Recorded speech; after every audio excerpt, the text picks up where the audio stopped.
They say that the streets aren't about what we have but what we make of what we got.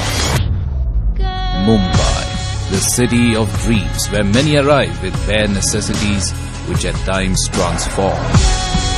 The city gives, you cling on to it, well, you stand out. The most populated city in India, the 5th most populated in the world, which symbolizes dreams, ideation, engineering, innovation and most importantly, adaptation to survive on the street. Much like the new Street 750. The first ever Harley to be manufactured in India, built from the ground up to thrive in the concrete jungle. And what better place to test its artillery than here? An all-new platform since the V-Rod, the Street 750 targets young urban population. And to understand what tickles their fancy, Harley went and spoke to a whole bunch of them from the cities of LA, Tokyo and even Mumbai. And the verdict called it to be something understated, yet rebellious, practical, yet fun.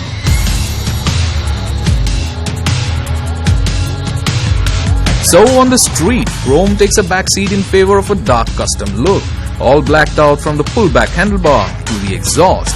Yet it is every bit a Harley with metal tank and fenders and minimum use of plastic. But will it catch the eye of Mumbai's young and happening? We decide to find out.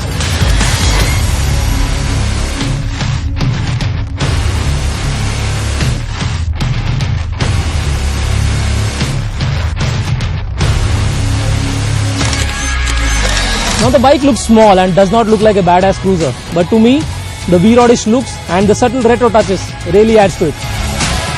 But the finishing left me wanting, because the dangling wires, attention to details, just don't fit the bill when we are talking Harleys. And the plastic, though minimal, failed to match up to a bike that looks this good. With the aesthetics of the bike out of our way, it's time to find out if the bike can walk the talk. Now the Street 750 uses a 749cc liquid-cooled V-twin motor called Revolution X. Quite similar to the Revolution motor jointly developed by Porsche and Harley for the V-Rod. But unlike the traditional 45-degree V-twin that comes from Harley, this one's a shorter and a wider engine, a 60-degree V-twin built specifically to lower the seat height of the bike and the center of gravity of the bike. The new platform has allowed for a higher ground clearance and an extra 2 inches of suspension travel when compared to the Iron 83. So the Street 750 not only has the lowest saddle height, but it's also got the highest ground clearance amongst all its siblings. And we'll be putting this very thing to test by riding this bike amongst the most grueling streets of Mumbai in peak traffic hour.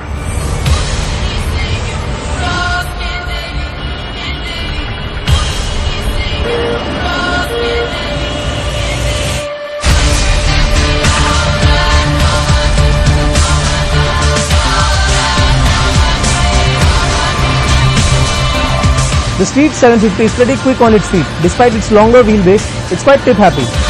The lower center of gravity and the relatively skinny front tire and the broad handlebar saw me own every gap that came my way and dodge as many potholes as I could. As for those craters that I could not avoid, well, the long suspension travel and the perfectly dialed in spring and damping took care of it. And the combination of the 17-inch front tire and the increased ground clearance helps in conquering the tallest of speed bumps. But what I was most impressed with is the cooling on this bike. Now, I was worried that if the 750 was anything like the V-Rod, which despite being liquid cooled tends to heat up a fair bit, but fortunately, the cooling and the heat dissipation on this one, much better.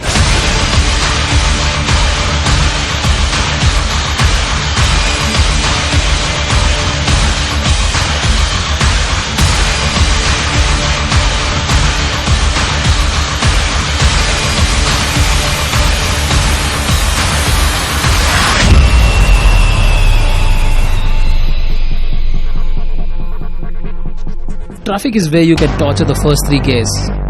But you know what? We need something a little more empty for the next 3.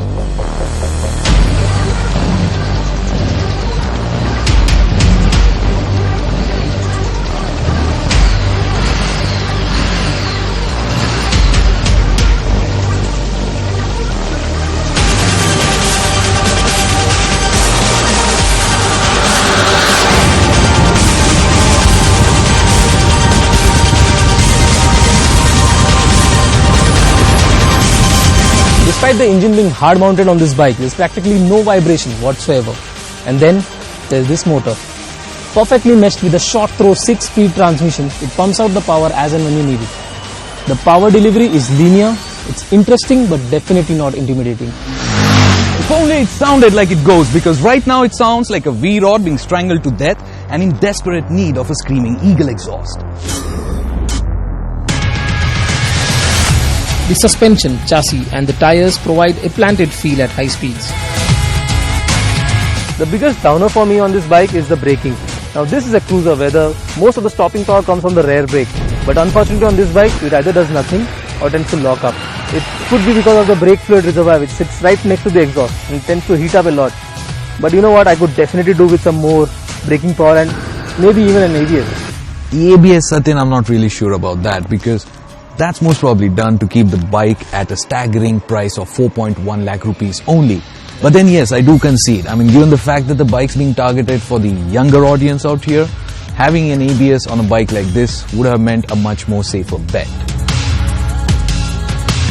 There's a lot at stakes when it comes to this bike for Harley-Davidson, but I personally feel, Satyan, that this bike hits the ground running, full flags flying, maybe even all guns blazing. The foot pegs, as you were saying it earlier in the morning, could be further forward for better ergonomics and comfort. Fit and finish at certain places could be better, like the plastics here or the bolt down there. But yes, it's a stupendous package otherwise.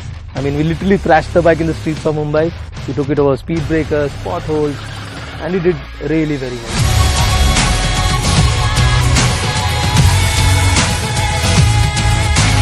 And if it's that good for the streets of Mumbai, it's good for the streets of the world.